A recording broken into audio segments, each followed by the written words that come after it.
বলেছে ওহুয়া শাহরুত তুরফাউ ফীহিল আ'মাল, এই মাসটার মধ্যে শাবান মাসে বান্দার আমলগুলো আল্লাহর কাছে পৌঁছানো হয়।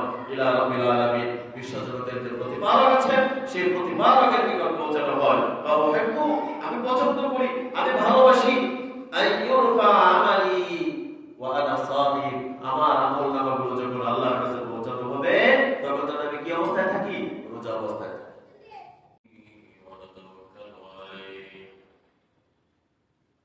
ونعوذ بالله من شرور أنفسنا ومن سيئات أعمالنا، من يهد الله فلا مضل له ومن يضلل فلن تجد له وليا مرشدا. وأشهد أن لا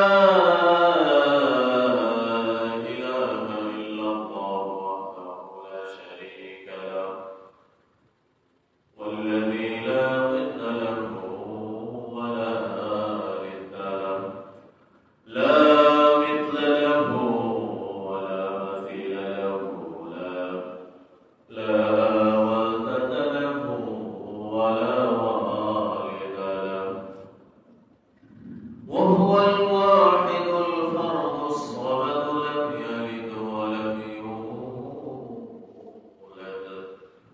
ولم يكن له كفوا أحد. ونشهد أن سيدنا ونبينا محمدا عبد الله ورسوله. أما بعد، فقد قال الله تعالى في كلامه المجيد وفي فرقانه الحميد. أعوذ بالله من الشيطان الرجيم. بسم الله الرحمن الرحيم. إنا أنزلناه في ليلة مباركة إنا كنا منذرين فيها يفرق كل أمر حكيم.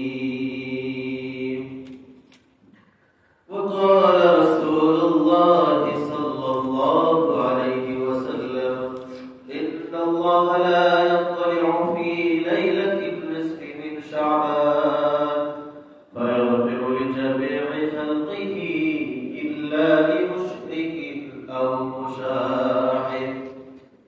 إن الله وملائكته يصلون على النبي يا أيها الذين آمنوا صلوا عليه وسلموا تسليما. اللهم صل على محمد وعلى آل محمد كما صليت على إبراهيم وعلى آل إبراهيم إنك حميد مجيد. اللهم بارك على محمد وعلى آل محمد كما باركت على إبراهيم وعلى آل إبراهيم إنك حميد مجيد. اللهم صل وسلم وبارك عليه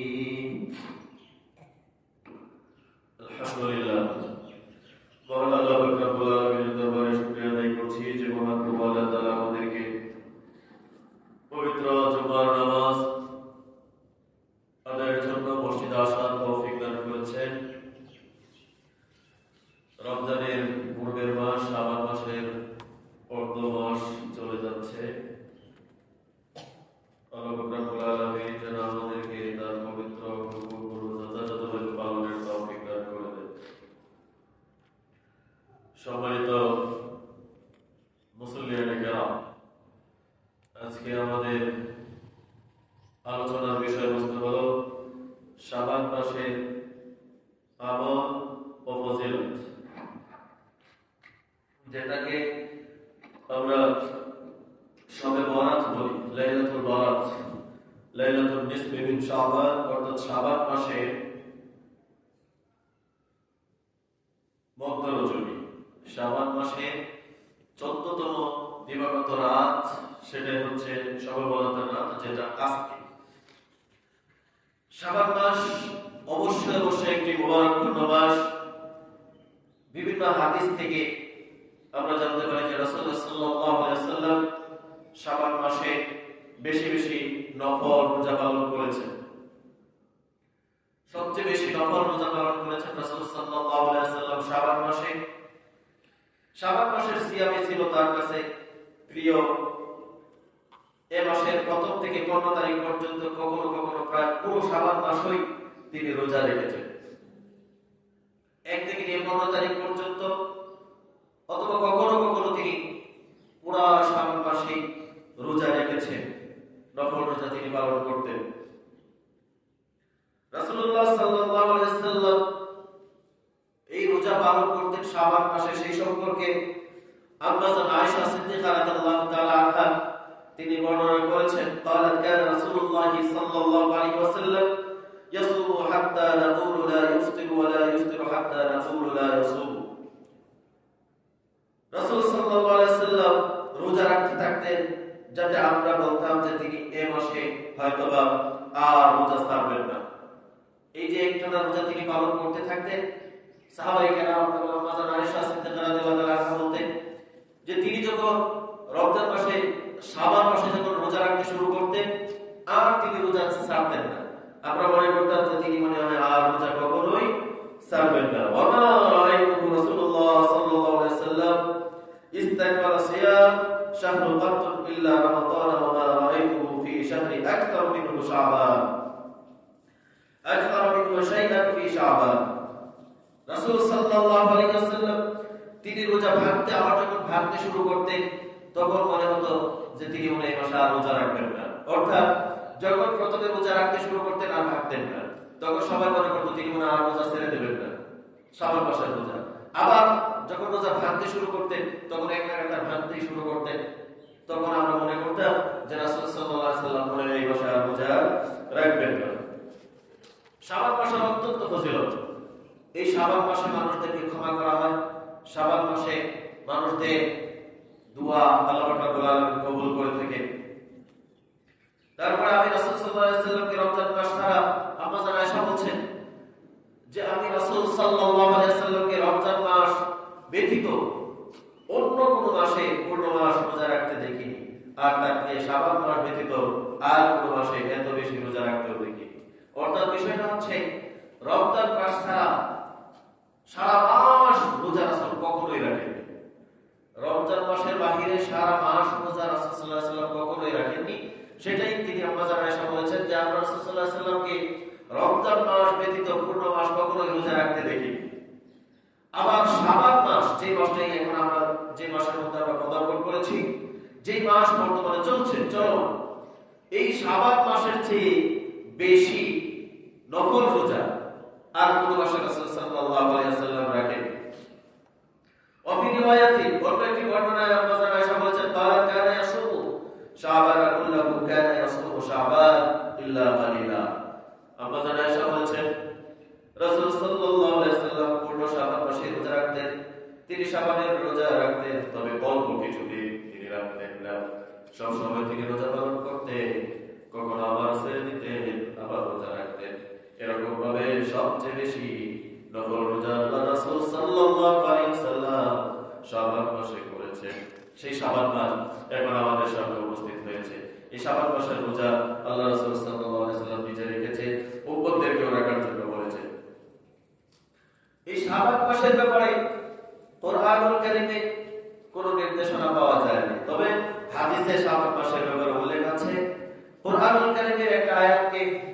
দুখানের 3 এবং 4 নম্বর আয়াতকে অনেকেই লাইলাতুল বারাত অর্থাৎ শবে বরাতের দলিল হিসেবে দিয়ে থাকেন, যেটা সমীচীন নয়। কারণ এখানে আল্লাহ পাক রব্বুল আলামিন বলেছেন, ইন্না আনজালনাহু ফি লাইলাতিন মুবারাকাতিন ইন্না কুন্না মুনজিরিন ফিহা ইউফরাকু কুল্লু আমরিন হাকীম।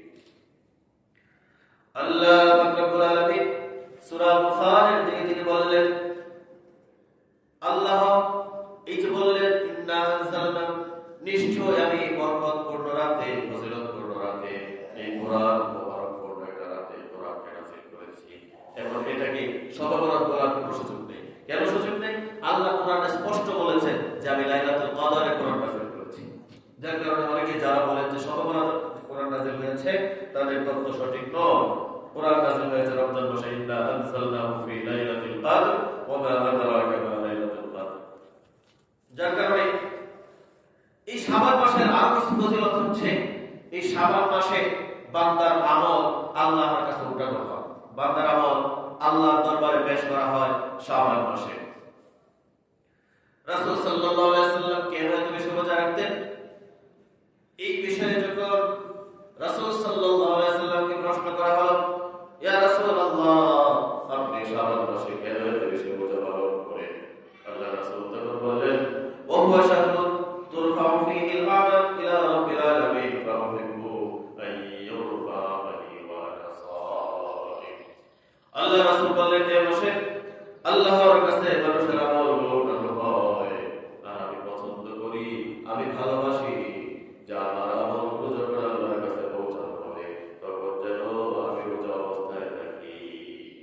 সুবহানাল্লাহ। আল্লাহ রাসূল বললেন যে ফাউহিব্বু, আমি ভালোবাসি, আমি পছন্দ করি, আইয়ুরফা আমালি ওয়া আনা সাইম, যেহেতু এই মাসের মধ্যে আল্লাহর কাছে বান্দার আমল পৌঁছানো হয়, আল্লাহর কাছে বান্দার আমলনামার কপি পৌঁছানো হয় এই মাসে, যার জন্য আমি পছন্দ করি ফাউহিব্বু আইয়ুরফা আমালি ওয়া আনা সাইম, আমার আমলনামাগুলো যখন আল্লাহর কাছে পৌঁছানো হবে তখন যেন আমি রোজা অবস্থায় থাকি, যার জন্য আমি শাবান মাসে রোজা রাখি।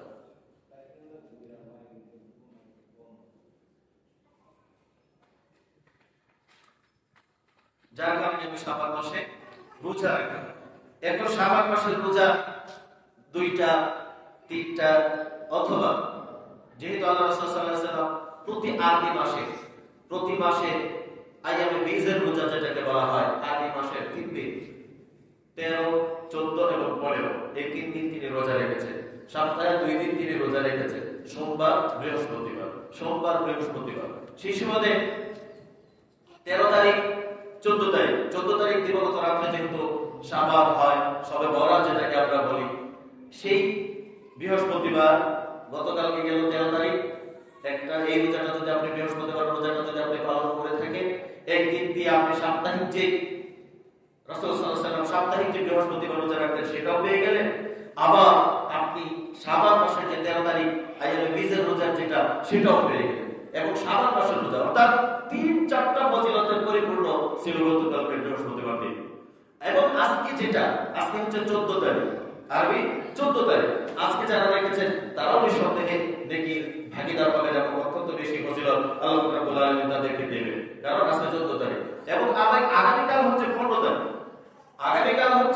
তারিখ, আগামীকাল তো রাখা যাবে। কেউ যদি আজকে রেখে থাকে আগামীকালকে রাখবেন, হ্যাঁ, এভাবে রাখা যায়। শাবান মাস আল্লাহ রাসূল সাল্লাল্লাহু আলাইহি ওয়াসাল্লাম নফল রোজা পালন করেছেন। নফল রোজার ক্ষেত্রে আমাদের দেশে পুরুষদের চাইতে মহিলারা অগ্রসর বেশি। মহিলারা ফরজ রোজা পালন করে, নফল রোজা তারা খুঁজে বের করেছে কোন মাসে রোজা রাখা যায়, কিভাবে রোজা রাখা যায়। মহিলারা পুরুষের চাইতে অনেক বেশি নফল রোজা পালন করে। এই যে শাবান মাস শুরু হয়েছে, মহিলারা গিয়ে দেখে, খোঁজ দিয়ে দেখে প্রত্যেকের বাড়িতে হয়তো মহিলারা রোজা রাখার চেষ্টা করে, যারা একটু জানে এবং বুঝে। যার কারণে এই মাসে রোজা রাখা ফজিলতপূর্ণ। কেন? এই শাবান মাসে বান্দার আমলগুলো আল্লাহর কাছে পৌঁছানো হয়। আর যখন আপনার বসের কাছে, আপনার অফিসের বসের কাছে যখন ভিজিট করা হয়, সেই ভিজিটের সময় যখন আপনার হাজিরা সবকিছু ঠিকঠাক ভাবে আপনার আমল নামাগুলো অর্থাৎ আপনার অফিসের কর্ম জীবনের কর্মকাজের কাজের ক্ষেত্রে আপনার ভুল ত্রুটি কি আছে না আছে সেটা যখন আপনার বসের কাছে পৌঁছানো হয় তখন আপনার ভয় থাকে যে সম্পূর্ণ আমার বসের কাছে দেওয়ার জন্য ত্রুটি যদি হয় আমাকে অবশ্যই জিজ্ঞেস করবে। আর যদি আপনি যথাযথভাবে অফিসের কাজগুলো আঞ্জাম দিয়ে থাকে তাহলে আপনাকে আপনার বস কিছুই বলবে না, বরং আপনার প্রশংসা করবে, আপনার প্রতি খুশি হবে, আপনার প্রতি সন্তুষ্ট হবে। আর এই খুশি এবং সন্তুষ্টতা আপনার বস যেখানে হবে, আপনার রবের ইবাদত যখন আপনি করবেন, আপনার আমল নামাগুলো যখন রবের কাছে এই শাবাত মাসে পৌঁছানো হবে, তখন আল্লাহ আপনার প্রতি খুশি হবে। আর যার জন্য রাসূল সাল্লাল্লাহু আলাইহি ওয়াসাল্লাম বলেছেন ওয়া হুয়া শাহরুন তুরফাউ ফীহিল আমাল, এই মাসটার মধ্যে শাবাত মাসে বান্দার আমলগুলো আল্লাহর কাছে পৌঁছানো হয় ইলা রাব্বিল আলামিন, বিশ্বজগতের যে প্রতিপালক আছেন সেই প্রতিপালকের নিকট পৌঁছানো হয়। আমি পছন্দ করি, আমি ভালোবাসি আইয়ুরফা আমালি ওয়া আনা সাদিক, আমার আমল নামাগুলো যখন আল্লাহর কাছে পৌঁছানো হবে তখন আমি কি অবস্থায় থাকি? রোজা অবস্থায় থাকি। যার জন্য যারা গতকালকে রাখেননি, আজকে রাখেননি, আজকে দিবাগত যে রাত আসতেছে এই রাত্রে খেয়ে রাখার চেষ্টা করবেন যাদের পক্ষে সুযোগ হয়। হ্যাঁ, এটা না করলে গুনাহ হবে এরকম না। আপনি যদি রাখেন, আপনি যদি এটা পালন করেন, আপনি অত্যন্ত বেশি নেকি এবং ফজিলত আপনি অর্জন করবেন। কিন্তু যদি আপনি না রাখেন, এটার জন্য আপনি গুনাহর ভাগীদার হবেন না। এই যে সোমবার এবং বৃহস্পতিবার সপ্তাহে 2 দিন আল্লাহ রাসূল সাল্লাল্লাহু আলাইহি ওয়াসাল্লাম রোজা রেখেছেন, প্রতি সোম এবং বৃহস্পতি। তাহলে একটা আদি মাসের মধ্যে সপ্তাহ করে 4টা, অথবা একটি মাসে সপ্তাহ 4টা সপ্তাহের মধ্যে 4টা বৃহস্পতিবার হয়, 4টা সোমবার হয়। তাহলে 4টা সোমবার 4টা বৃহস্পতিবার, কয়টা রোজা? 8টা এবং প্রতি মাসে 13, 14, 15 এখানে আছে 3 দিন। 8 আর 3 কত? 11 দিন। মিনিমাম 11 দিন রাসূল সাল্লাল্লাহু আলাইহি ওয়াসাল্লাম সবসময় রোজা রাখতেন। এটা তো পালন করতেন, কিন্তু এটা হচ্ছে মাসের হিসাব এবং আইয়ামে বীজের হিসাব এবং সপ্তাহের 2 দিনের হিসাব। সোমবার এবং বৃহস্পতিবার রাসূল কেন রোজা রাখতেন? আপনারা শুনেছেন যে শাবাত মাসে আল্লাহর কাছে আমল পৌঁছানো হয়, যার জন্য রাসূল সাল্লাল্লাহু আলাইহি ওয়াসাল্লাম কি করেছেন? রোজা পালন করেছেন, যাতে তার আমল রোজা অবস্থায় থাকে। সোমবারের একই কাহিনী। রাসূল সাল্লাল্লাহু আলাইহি ওয়াসাল্লাম কে যখন সোমবার এবং বৃহস্পতিবারের রোজা সম্পর্কে প্রশ্ন করা হলো, কানা রাসূলুল্লাহ সাল্লাল্লাহু আলাইহি ওয়াসাল্লাম ইয়াসুমুল ইতনাইনি ওয়াল খামিস, রাসূল সাল্লাল্লাহু আলাইহি ওয়াসাল্লাম সোমবার এবং বৃহস্পতিবার রোজা রাখতেন। এর কারণ জানতে চাওয়া হয়, রাসূল সাল্লাল্লাহু আলাইহি ওয়াসাল্লাম বলেন তুরাবুল আমাল ইয়াউমুল ইতনাইনি ওয়াল খামিস, প্রতি সোমবার বৃহস্পতিবার বান্দার আমল সমূহ আল্লাহর কাছে পেশ করা হয়। মাসে একবার পেশ করা হয়, সপ্তাহে একবার পেশ করা হয়। সপ্তাহে 2 দিন, সোমবার এবং বৃহস্পতিবার, এই 2 দিন আল্লাহর কাছে বান্দার আমল পৌঁছানো হয়। আপনি বৃহস্পতিবার থেকে নিয়ে শুরু করে সোমবার পর্যন্ত কি করেছেন, এই সোমবারে আপনার আমল নামা আল্লাহর কাছে পৌঁছানো হয়। আবার সোম থেকে নিয়ে শুরু করে বৃহস্পতিবার পর্যন্ত আপনার কি কার্যাদি আছে, আপনার কি আমল নামা আছে, সেটা আল্লাহর কাছে পৌঁছানো হয়। এরপরে আল্লাহ রাসূল বললেন ফাহাব্বা আন ইউরাদু আমালি ওয়া আনা সাহিব, সুতরাং আমি চাই যখন সপ্তাহের দিনগুলোতে আল্লাহর কাছে আমল নামাগুলো পৌঁছানো হয় তখন যেন আমি রোজা অবস্থায় থাকি, যার জন্য আমি রোজা পালন করি। রোজা পালন করা দরকার সপ্তাহে 2 দিন, সপ্তাহে 2 দিন, মাসে 3 দিন সময় সুযোগ হলে রোজা পালন করা। তবে শাবান মাসে এত বেশি রোজা রাখা দরকার নেই আমরা উম্মতের জন্য। রাসূল সাল্লাল্লাহু আলাইহি ওয়াসাল্লাম রেখেছেন, এটা রাসূল সাল্লাল্লাহু আলাইহি ওয়াসাল্লামের জন্য ছিল। কিন্তু আমরা এখন যদি আগামী সামনে আসছে আমাদের রমজান মাস, এই শাবান মাসে ইচ্ছা মতো রোজা রেখে যদি দুর্বল হয়ে যান, রমজান মাসে রোজা রাখা সম্ভব হবে? রমজান মাসে রোজা রাখা সম্ভব হবে না। যার কারণে ঘেম দিয়ে দিয়ে এবং বিশেষ করে শাবানের যে মধ্য রজনী এবং 13, 14, 15 এটা তো চলে গেল। আজকে আপনারা রাখতে পারেন রাত থেকে, এবং চাইলে আপনারা আগামী বৃহস্পতিবার রোজা, সোমবার বৃহস্পতিবার রোজা রাখতে পারেন ইনশাআল্লাহ।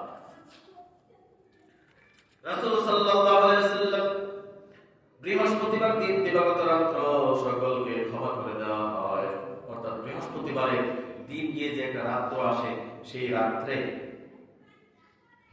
আল্লাহ রাব্বুল আলামিন সকলকে ক্ষমা করে দেন, সকল মানুষকে ক্ষমা করে দেন। ইন্না আমালু তুরাদু কুল্লু খামিস লাইলাতুল জুমআহ, জুমার দিন রাতে প্রত্যেক বনি আদমদের আমল আল্লাহর কাছে পেশ করা হয়, আর আল্লাহ পাক রব্বুল আলামিন তখন সকল উম্মতকে ক্ষমা করে দেয়।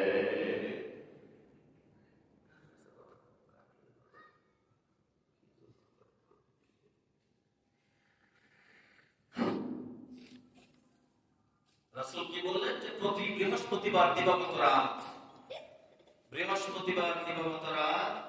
আল্লাহ পাক রব্বুল আলামিন তার উম্মতের বনি আদমের যত উম্মত আছে আদম সন্তানদেরকে আল্লাহ পাক রব্বুল আলামিন ক্ষমা করে দেন। কিভাবে? ইন্নাল আ'মালু বিন-নিয়াত তুরাদু কুল্লা খামিসি লাইলাতিল জুমআ, জুমার দিন অর্থাৎ বৃহস্পতিবার দিবাগত রাতে আল্লাহ পাক রব্বুল আলামিন তার উম্মতের সকলকে ক্ষমা করে দেন, তার উম্মতের সকলকে ক্ষমা করে দেন। জীবনে সুবহানাল্লাহ বলবেন না, সুবহানাল্লাহ বলে এত গুনাহ হবে, এত অন্যায় হবে, এটার মধ্যে কোনো সীমা নাই। গুনাহ হবে, চলো বিপদে আছে, বুঝছেন, আমি বিপদে আছি।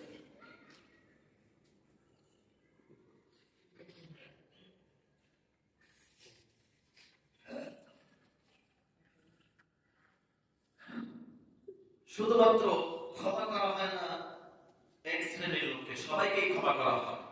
এক শ্রেণীর লোক আছে যাদেরকে আল্লাহ পাক রব্বুল আলামিন তাদেরকে ক্ষমা করেন না, তারা হচ্ছে ফালা ইউকবাল কত'আ রাহিম, যারা আত্মীয়তার সম্পর্ক নষ্ট করে। ভাইয়ের সাথে ভাইয়ের সম্পর্ক নেই, ভাইয়ের সাথে বোনের সম্পর্ক নেই, ফুফুর সাথে সম্পর্ক নেই, খালাদের সাথে সম্পর্ক নেই, মামাদের সাথে সম্পর্ক নেই, নানুর বাড়ির সাথে সম্পর্ক নেই। মূল কথা হচ্ছে আত্মীয়তার সম্পর্ক যারা ছিন্ন করবে, আত্মীয়তার সম্পর্ক যারা ছিন্ন করবে, আত্মীয়তার সম্পর্ক যারা নষ্ট করবে, আল্লাহ তাদেরকে ক্ষমা করবেন না।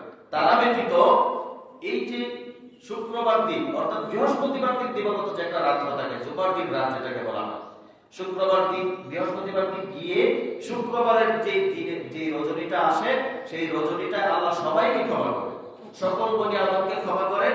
শুধু ক্ষমা করেন না, কি আত্মীয় রাহিম, যারা আত্মীয়তার সম্পর্ককে ছিন্ন করে, আত্মীয়দের সাথে কোনো সম্পর্ক নেই, বছরের পর বছর যায়, তাদের সাথে কোনো যোগাযোগ নেই। এখন তো এই বিজ্ঞানের যুগে গিয়ে গিয়ে সম্পর্ক রাখার কোনো প্রয়োজন পড়ে না, সবাই ব্যস্ত থাকে। কিন্তু ফোনের মাধ্যমে অন্তত পক্ষে এই সবার সাথে যোগাযোগ রক্ষা করা, ফোনের মাধ্যমেও যদি যোগাযোগ রক্ষা করা না হয়, তাহলে আত্মীয়তার সম্পর্ক থাকে না। আর আত্মীয়তার সম্পর্ক যদি না থাকে, আপনার আমল আল্লাহ কতটুকু কবুল করবেন আল্লাহ জানেন। হাদিস অনুযায়ী আপনার আমল আল্লাহ কবুল করবেন এবং আপনাকে আল্লাহ ক্ষমা করবেন, আল্লাহ আপনাকে ক্ষমা করবেন না।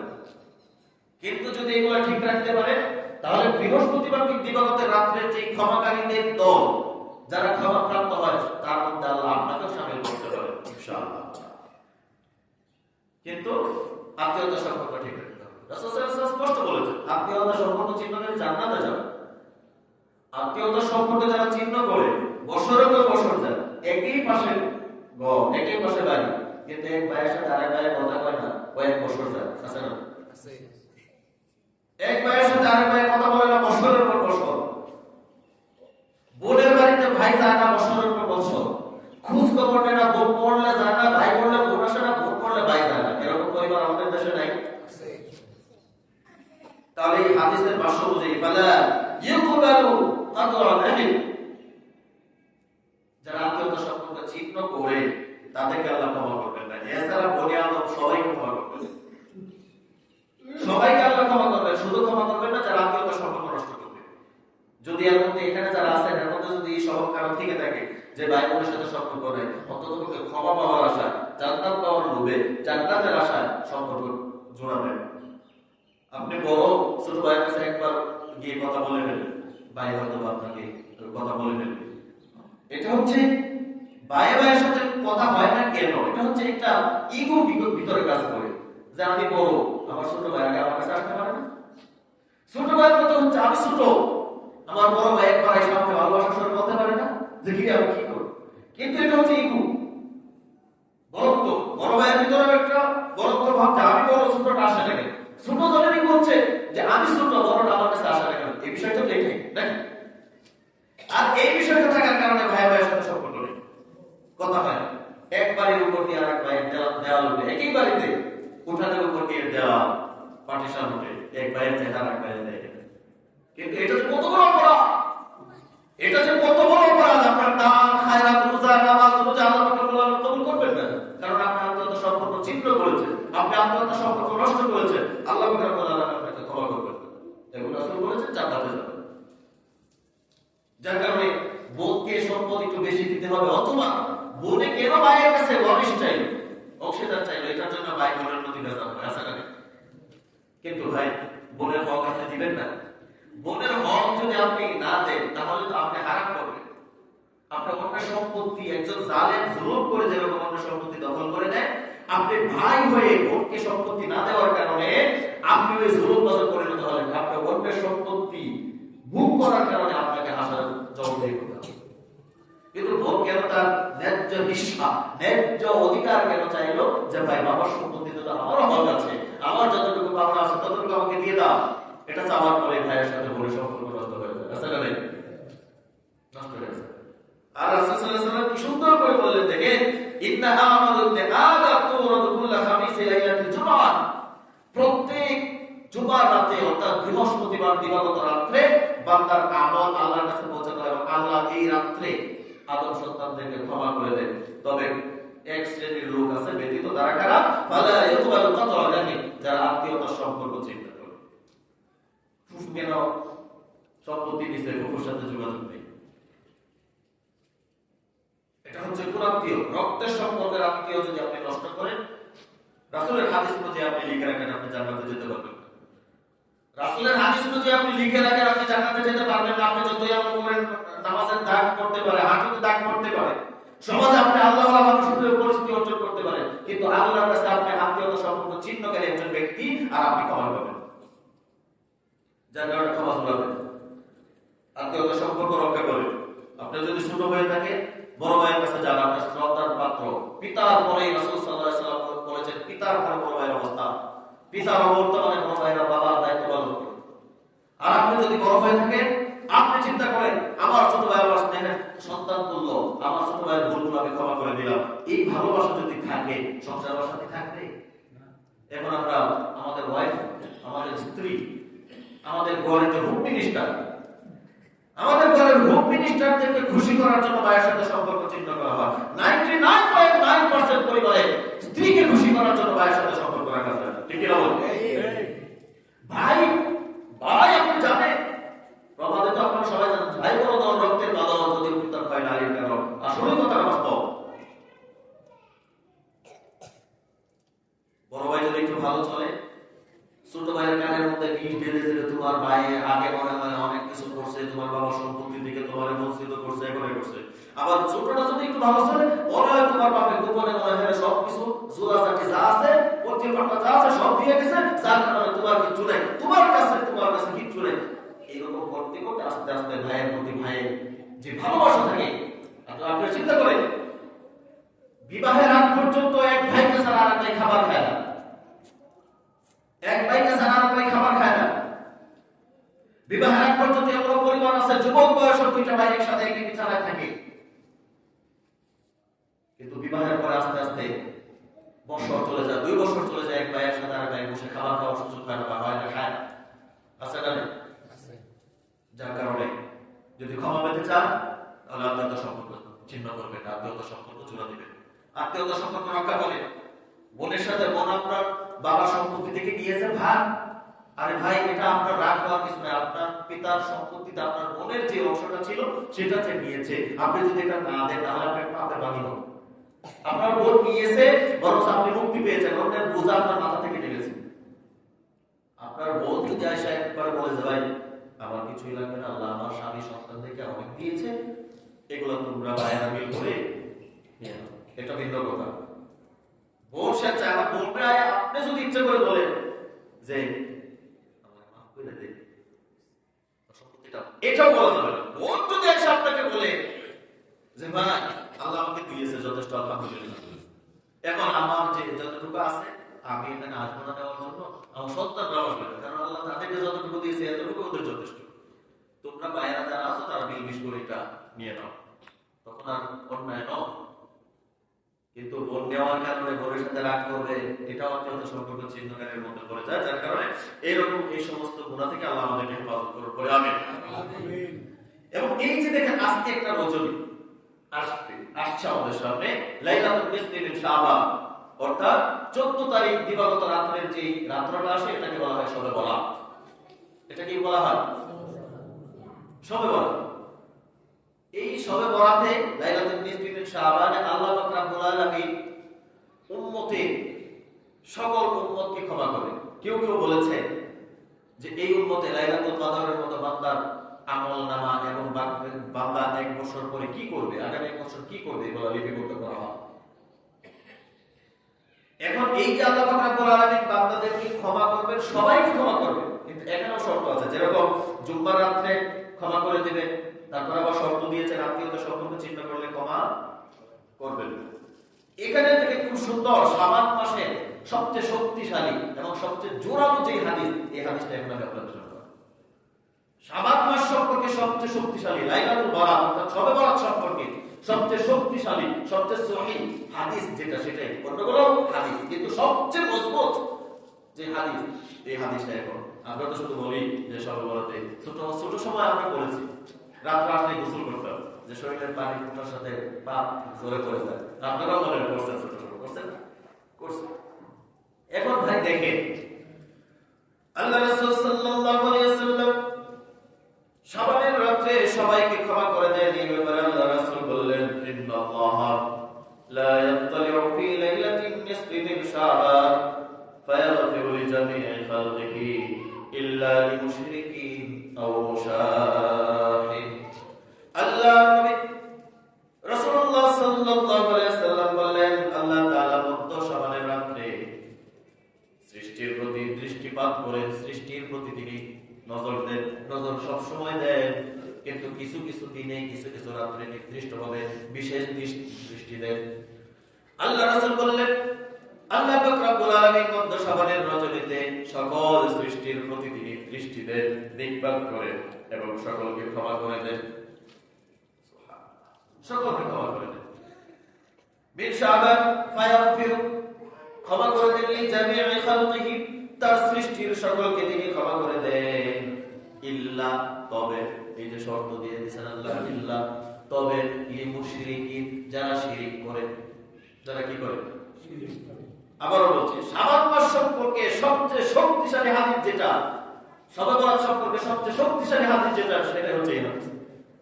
আল্লাহ সকল সৃষ্টিকে ক্ষমা করে দেবেন, ইল্লা, তবে, লিমুশরিকিন, যারা শিরক করে তাদেরকে কি করবেন না, ক্ষমা করবেন না। আমরা শুধু মনে করি শিরক শুধু মাজারে গিয়ে সেজদা করলে শিরক, আমরা শুধু মনে করি অন্যের নামে পশু জবাই করলে শিরক হয়, কিন্তু আমরা প্রতিনিয়তই হর হামেশা চলাফেরার ক্ষেত্রেও প্রতিনিয়তই আমরা শিরক করছি। অনেকে জানিও না যে ইসলাম থেকে খারিজ হয়ে যাচ্ছে, বের হয়ে যাচ্ছে, জানিও না, বুঝিও না, জানিও না, বুঝিও না। তাহলে ইল্লা লিমুশরিকিন আও মুশাহিদ, শুধু যারা হচ্ছে মুশরিক, লিমুশাহিদ, আর হচ্ছে যারা বিদ্বেষ পোষণকারী, বিদ্বেষ পোষণকারী আছে না? সমাজে একজনের ভাব আরেকজনের দেখতে পারেন, এরকম মানুষের অভাব আছে? আছে অভাব? বিদ্বেষ পোষণকারী, অবস্থাটা একটু ভালো চলে, ভালো চলার জন্য আর একজনের তার ব্যাপারে শত্রু বানানো যায় কি, এরকম বিভিন্ন রকমের পন্থা পদ্ধতি অবলম্বন করে। যার কারণে আল্লাহ রাসূল বললেন, ইল্লা লিমুশরিকিন, ক্ষমা করবেন না যারা শিরক করে তাদেরকে, আও মুশাহিদ, এবং যারা বিদ্বেষ পোষণ করে তাদেরকে। বিদ্বেষ পোষণকারী ব্যতীত অন্য সকল, যদি আপনি যদি এই দুই অন্যায়, শিরক এবং বিদ্বেষ পোষণ, আপনার নিজেরটা আপনি নিজে জানেন, এই দুইটা যদি আপনার ভিতরে না থাকে, এই দুই বদ অভ্যাস, বদ স্বভাব, বদ গুণ যদি আপনার মধ্যে না থাকে, আপনি শাবান মাসে অতিরিক্ত কোনো কিছু না করেও এই যে ক্ষমা করবেন, এর মধ্যে আপনি অংশীদার হয়ে যাবেন। সুবহানাল্লাহ। কিন্তু শর্ত, শিরক থেকে বেঁচে থাকা লাগবে এবং বিদ্বেষ পোষণকারী হওয়া যাবে না। শিরক যদি করে থাকেন আল্লাহ ক্ষমা করবেন না, বিদ্বেষ পোষণ যদি করে থাকেন আল্লাহ ক্ষমা করবেন, ক্ষমা করে দেবেন। আপনি অতিরিক্ত যদি 2 রাকাত নফল নামাজ না আদায় করেন, উদাহরণ দিচ্ছি,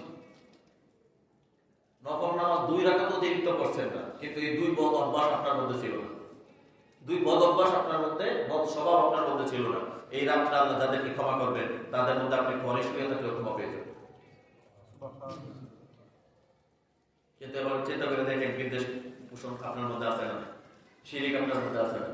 কথার শিরিক, কাজের শিরিক, ইবাদতের ক্ষেত্রে শিরিক, চাওয়া পাওয়ার ক্ষেত্রে শিরিক, প্রতিনিয়তই শিরিক, প্রতিনিয়তই শিরিক। মুরগি একটা ডিম দিবে, এই ডিম নিয়েও শিরিক হয়। গরু বাছুর দেয় না, গরুর বাছুর মান্নত করে দেয় যে গরু বাছুর হইলে অমুক মাজারে মান্নত করে দেবো, আছে না নাই? শিরিক, শিরিক। যার কারণে শিরিক থেকে যদি বেঁচে থাকে আল্লাহ ক্ষমা করবে, শিরিক থেকে যদি বেঁচে থাকে জুম্মার দিন রাত্রে ক্ষমা পেয়ে যাবে। শিরিক করা থেকে আত্মীয়তা সম্পর্ক যদি রক্ষা করে থাকে ক্ষমাকারীদের মধ্যে আপনার সামিল হয়ে যাবে। কিন্তু এই বদভ্যাসগুলো ছাড়তে হবে। শিরিক, বিদ্বেষ, আত্মীয়তা সম্পর্ক ছিন্ন করা যাবে না। অন্যের ভালো দেখে গা ফিসফিসানি করা যাবে না। অন্যের ভালো চলন বলন দেখে, অন্যের ভালো একটা চাকরি দেখে নিজে তার সাথে বিদ্বেষ পোষণ করা যাবে না।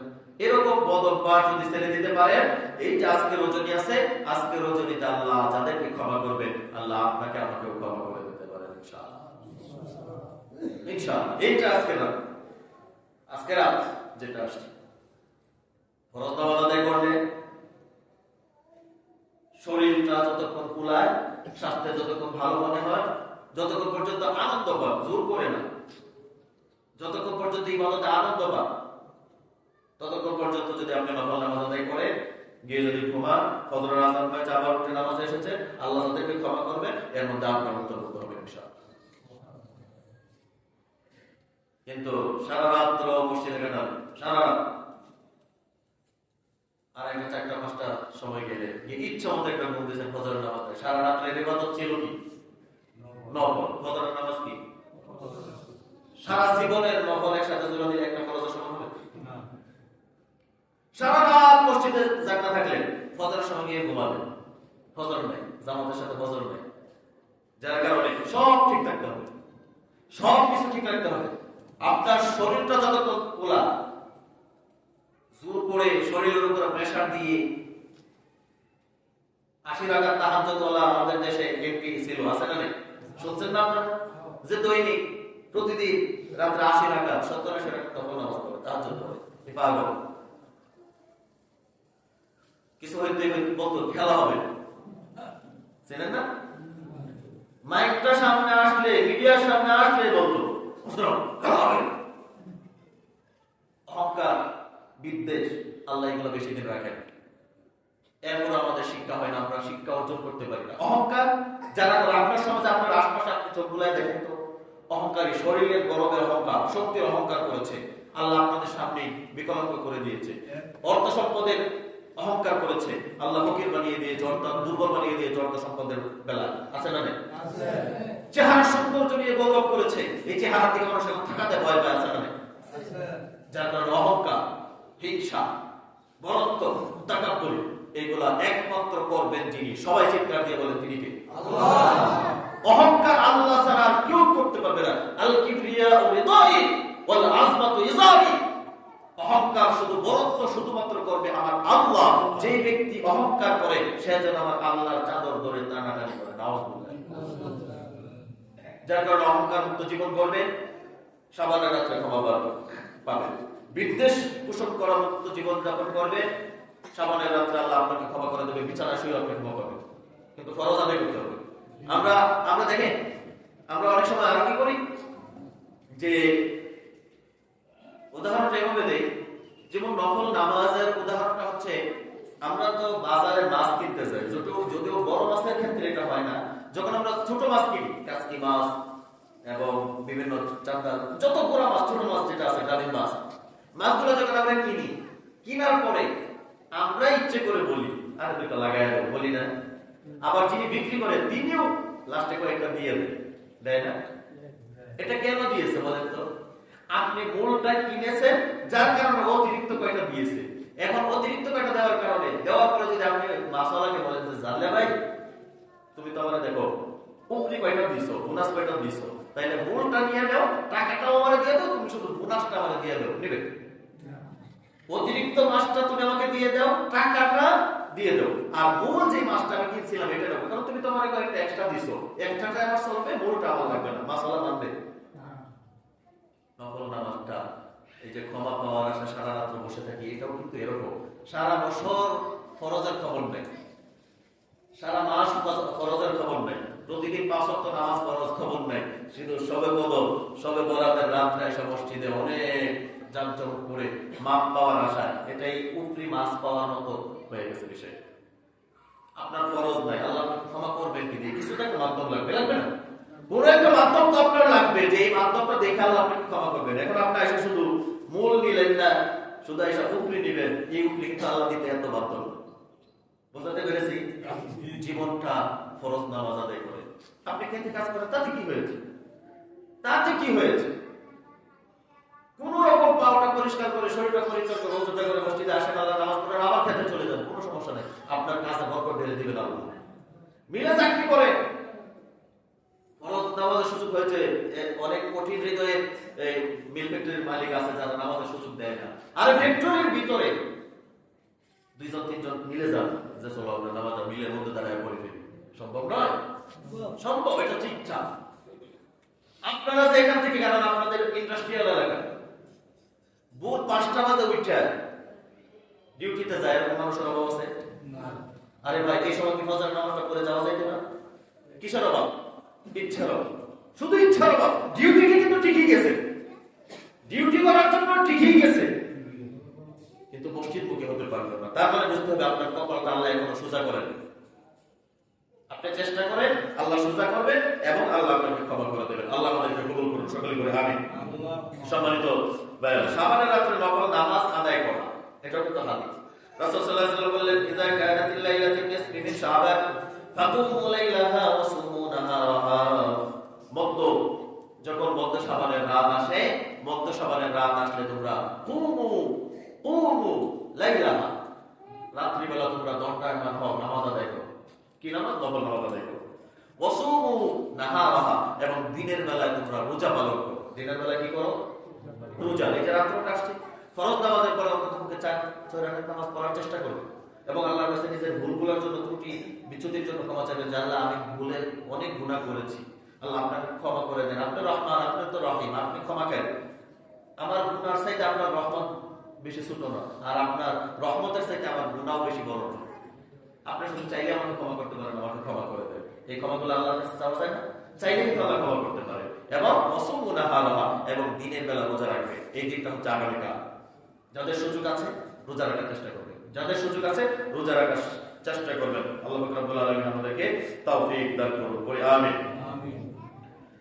فإن الله ينزل فيها لغروب الشمس إلى سماء الدنيا فيقول, ওই দিন সূর্যাস্তের পর আল্লাহ রাব্বুল আলামিন দুনিয়ার প্রথম আসমানে নেমে আসেন। সুবহানাল্লাহ বলে। আজকে কি সূর্যাস্তের পরে আল্লাহ দুনিয়ার প্রথম আসমানে নেমে আসেন? কিসের জন্য? আপনাকে আমাকে কিছু দেওয়ার জন্য। সুবহানাল্লাহ, কিন্তু আমরা দিতে পারি না। কি করবেন? লিগুরুবি শামসি ইলা সামাই দুনিয়া ফায়াকুল, এবং তিনি বলবেন, অবতরণ করেন এবং বলবেন কি, আলা মিন মুস্তাগফিরিন ফাআগফিরা, আছে কি এমন কোন ব্যক্তি যে আমার কাছে ক্ষমা চাইবে, আমি তাকে ক্ষমা করে দেব? সুবহানাল্লাহ। আছে কি কোনো অভাবী আমার কাছে অভাব থেকে মুক্তি চাইবে, আমি তাকে অভাব দূর করে দেব? সুবহানাল্লাহ। আছে কি কোনো রিজিকের অভাবী ব্যক্তি, আমার কাছে চাও, আমি তোমার রিজিকের অভাব দূর করে দেব? কিন্তু আমরা কি করতে পারি না? চাইতে পারি না। যেভাবে পদ্ধতি অনুযায়ী চাওয়ার প্রয়োজন সেভাবে চাইতে পারি না। পদ্ধতি অনুযায়ী যে চাওয়া, সেই চাওয়াটা চাইতে পারি। যার কারণে আল্লাহ রাব্বুল আলামিনের কাছে আমাদের খুব বেশি ক্ষমা প্রার্থনা করতে হবে, যেন এই শাবানের রজনীতে আল্লাহ যে সকল উম্মতকে ক্ষমা করবেন, এই ক্ষমাকারী উম্মতের মধ্যে আল্লাহ যেন মেহেরবানি করে, দয়া মায়া করে, আল্লাহ যেন আমরা তো পাপ করি, আমাদের অন্যায় কোনো অভাব, পাপ থেকে নিয়ে শুরু করে মাথা পর্যন্ত শুধু পাপ আর পাপ, কিন্তু আল্লাহর রহমতটা তো এই পৃথিবীর চাইতে বিশাল। সুবহানাল্লাহ বলবেন না? আল্লাহ কিন্তু ক্ষমা করে দেন, আল্লাহ বান্দার উপরে রাগ করে থাকেন না। আল্লাহ বান্দার উপরে রাগ করে থাকেন। আল্লাহ হাদিসে কুদসি আল্লাহ বলেছেন, আমার বান্দা যদি আমার প্রতি এক বিগত অগ্রসর হয়, আমি তার দিকে 1 হাত চাই। সুবহানাল্লাহ। আপনি অর্ধ হাত যাবেন, আল্লাহ আপনার প্রতি 1 হাত যাবে। আমার বান্দা যদি আমার প্রতি হেঁটে আসে, আমি আমার বান্দার প্রতি দৌড়ায় যাই। সুবহানাল্লাহ বলবেন না? হাদিসে কুদসি, কোরআনের পরে হাদিসে কুদসি স্থান। আল্লাহ বলছে, বান্দা যদি আমার প্রতি 1 বিগত অগ্রসর হয়, আমি তার প্রতি 1 হাত অগ্রসর হই। আমার বান্দা যদি আমার দিকে হেঁটে আসে, আমি আমার বান্দার প্রতি দৌড়ায় যাই। যার কারণে সবাই আল্লাহর কাছে ক্ষমা চাইবেন তো, নিজের ভুল ত্রুটির জন্য ক্ষমা চাইবেন তো। আমি কখনোই আমি কাউকে নামাজের জন্য ওয়াদা করাই না, কারণ এটা পাপের মধ্যে পড়ে যাবে। আপনি এটাকে আমি ওয়াদা করাইলাম, আপনি যাইয়া বাইরে 2 দিন বইরা করে করলেন না, তখন আপনি অপরাধী হইলেন, আমি অপরাধী হইলেন। যার কারণে আমি শুধু আপনাদের কাছে এটা আহ্বান জানাবো, নামাজ ব্যতীত মুসলমান থাকা যায় না। আর এর চাইতে বড় ওয়াদা কিছু না। নামাজ পড়া ব্যতীত মুসলমান থাকা যায় না, মুসলমান থাকা যায় না, মুসলমান থাকা যায় না। নামাজ পড়া ব্যতীত আল্লাহর জান্নাতে যাওয়া যায় না, আল্লাহর জান্নাতে যাওয়া যায় না, জান্নাতে যাওয়া যাবে না। এখন ইচ্ছা আপনার, এখন কি ইচ্ছা আপনার, মসজিদমুখী হবেন নাকি হবেন না, ইচ্ছা আপনার। আল্লাহ আমাদেরকে তৌফিক দান।